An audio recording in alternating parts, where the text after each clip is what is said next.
kusoo dhawaada channelkeena. Fadlan haddaad ku cusub tahay oo ay tahay markii kuugu horeysay, subscribe saar, gambaleelkana furo oo la wadaag asxaabtaada fiidiyogan.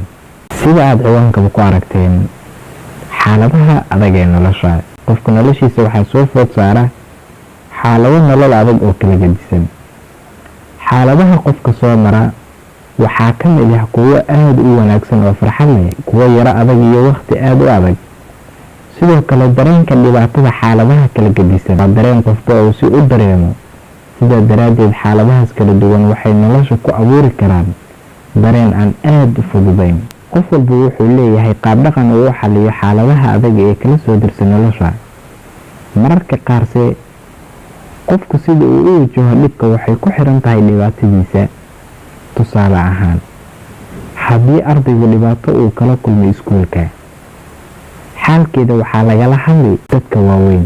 haddii qofku ay soo wajahdo dhibaato dhaqaale, xaalka wuxuu ku jiraa qofku inuu dib u eego xaaladiisa dhaqaale iyo isticmaalkiisa lacagta. haddaba qaababkan soo socdo, qaabkee ayaad adigu isku tarinaysaa?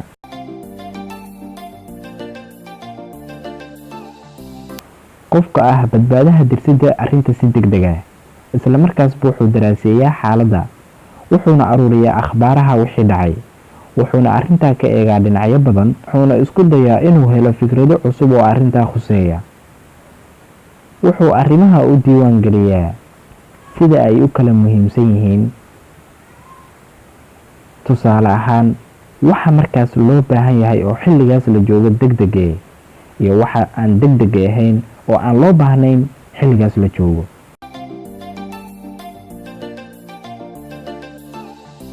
ku badbaadaha dareen muujinta dareenkiisa.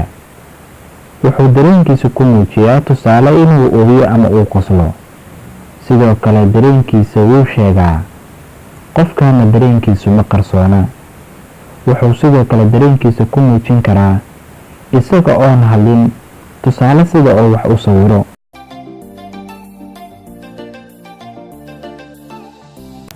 inuu dhinacyo badan wax ka eego. qofka dhinacyada badan wax ka eego wuxuu adeegsadaa maskaxdiisa, wuxuuna isku dayaa inuu ka hakado waxyaabaha xasuusinaya wixii dhacay, ama wuxuu isku dayaa inuu dhibaatada la soo diristay xal u helo. wuxuu badanaa isku dayaa inuu dhinaca wanaagsan wax ka eego. wuxuu fasirtaa riyadiisa, wuxuuna aaminsan yahay fikirkiisa, wuxuuna istusaa qaabka uu ugu gudbi karo dhibaatada.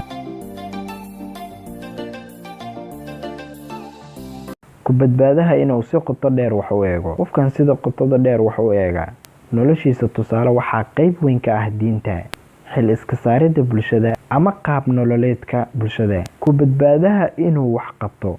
qofkan wuxuu sameeyaa waxqabad iyo dhaqdhaqaaq. wuxuu isku dayaa inuu nasto iyo inuu sidoo kale jiifto.